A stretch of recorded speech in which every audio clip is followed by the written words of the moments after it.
Bem-vindo ao nosso Evangelho no Lar.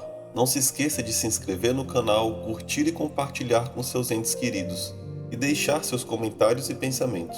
Juntos, vamos trilhar esse caminho de luz, nos conectando com Deus, nosso Mestre Jesus e os espíritos superiores, em um momento de muito amor fraterno. Prece inicial. Agradecemos a Deus e ao nosso Mestre Jesus pela oportunidade. Pedimos para que Deus ilumine a todos os encarnados e desencarnados que irão participar desse estudo do Evangelho. Que os nossos amigos do plano superior possam nos acompanhar e instruir nesse estudo. Que a vibração do nosso Mestre Jesus possa ser sentida por todos que estão agora participando. Que assim seja. Mistérios ocultos aos sábios e aos prudentes. Capítulo 7. Bem-aventurados os pobres de espírito. Então Jesus disse estas palavras: Eu vos rendo glória, meu Pai, Senhor do céu e da terra, por haverdes ocultado essas coisas aos sábios e aos prudentes, e por as haver revelados aos simples e aos pequeninos. Mateus capítulo 7, versículo 25.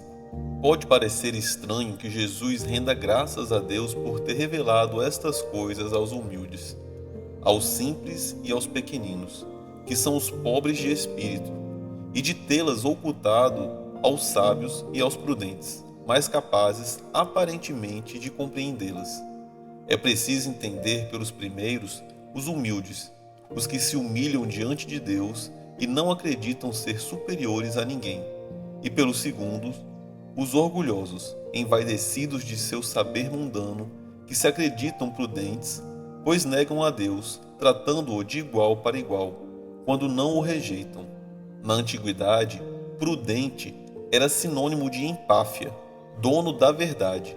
É por isso que Deus lhes deixa a procura dos segredos da terra e revela-os do céu aos simples e humildes que se inclinam diante da sua glória. Assim acontece agora com as grandes verdades reveladas pelo Espiritismo.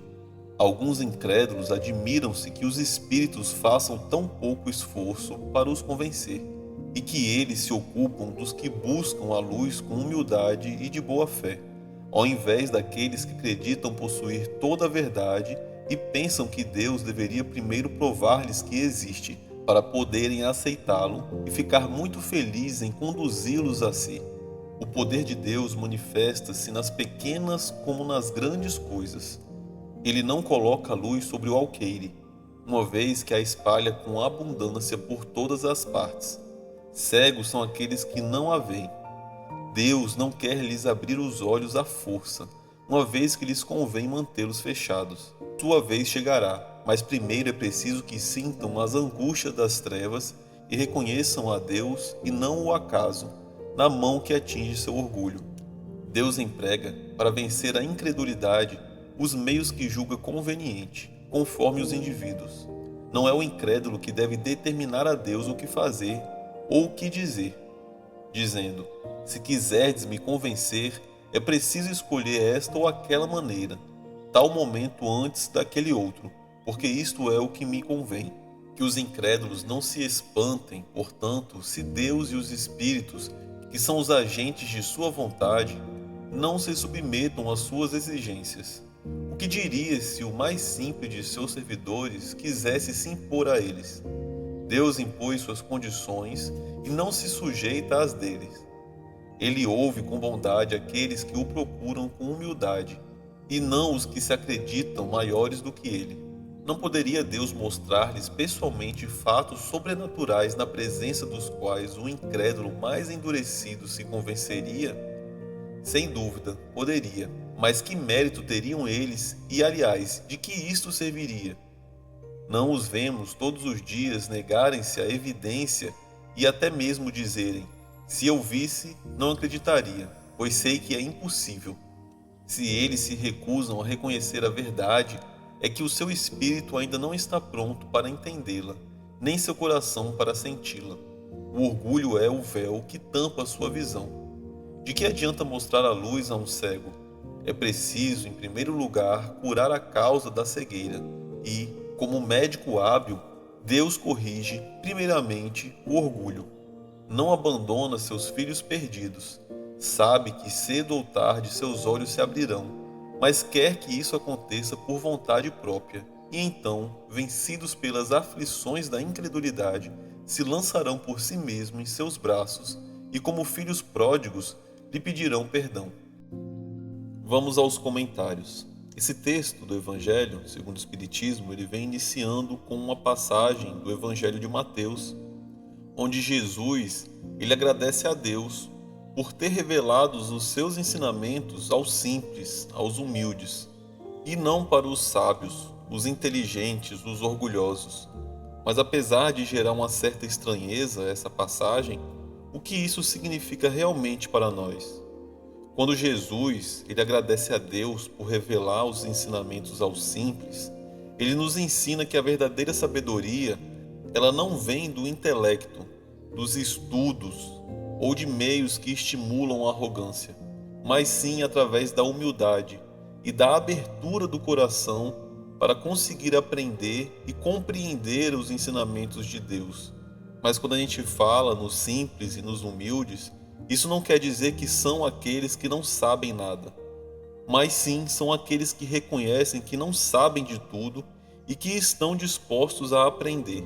E aí eles se aproximam de Deus com um coração puro e aberto, estando assim totalmente disponíveis para receber as verdades que Jesus, que Deus e os Espíritos querem nos ensinar, sem julgamentos ou preconceitos. Por outro lado, já os sábios e os orgulhosos, eles muitas vezes ficam presos em suas próprias ideias e crenças. E é justamente por isso que muitas vezes são criadas barreiras para que possam compreender a revelação divina, pois eles acreditam que já sabem de tudo e por isso acabam se fechando para as novas perspectivas e possibilidades da revelação divina, dos ensinamentos que precisam compreender para continuar progredindo na caminhada evolutiva como espíritos.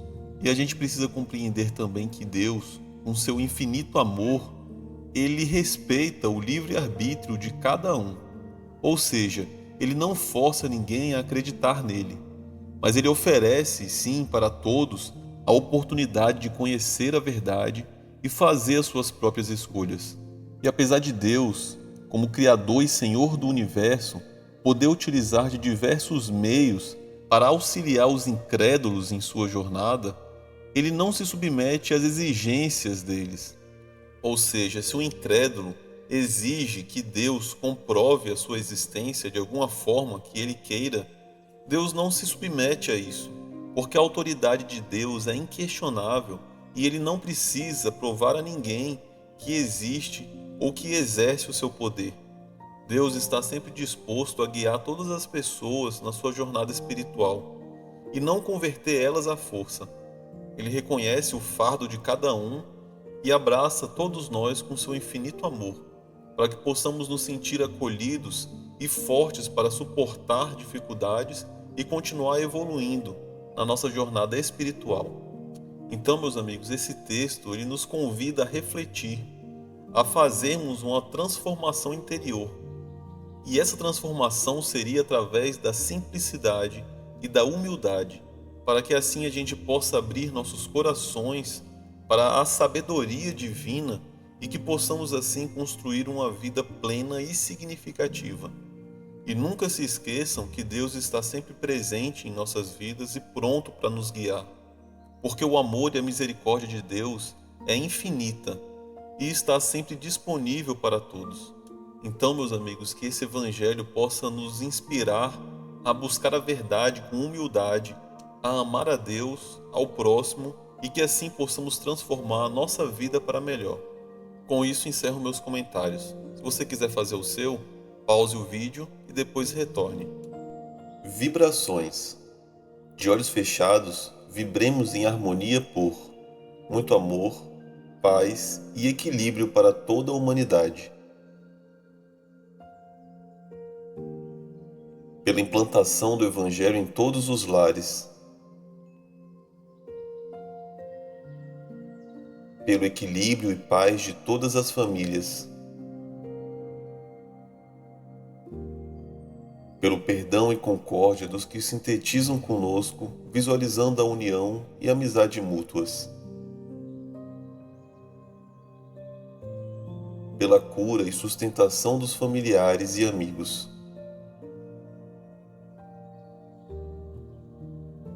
pelos presentes na reunião,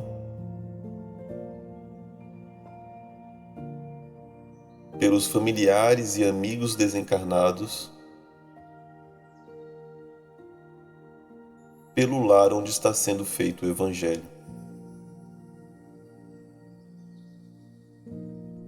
Prece final. Agradecemos a todos que participaram neste Evangelho, principalmente nossos benfeitores espirituais que nos assistiram e guiaram para um bom entendimento.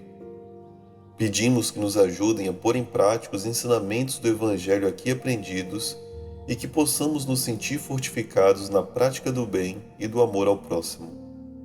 Desejamos aos nossos irmãos sofredores a ajuda necessária para o seu adiantamento e o perdão por qualquer falha que podemos ter cometido com eles.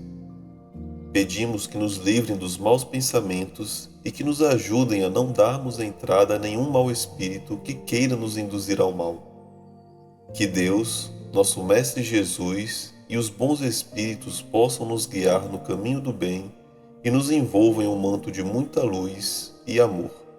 Que assim seja. Curta e compartilhe esse vídeo.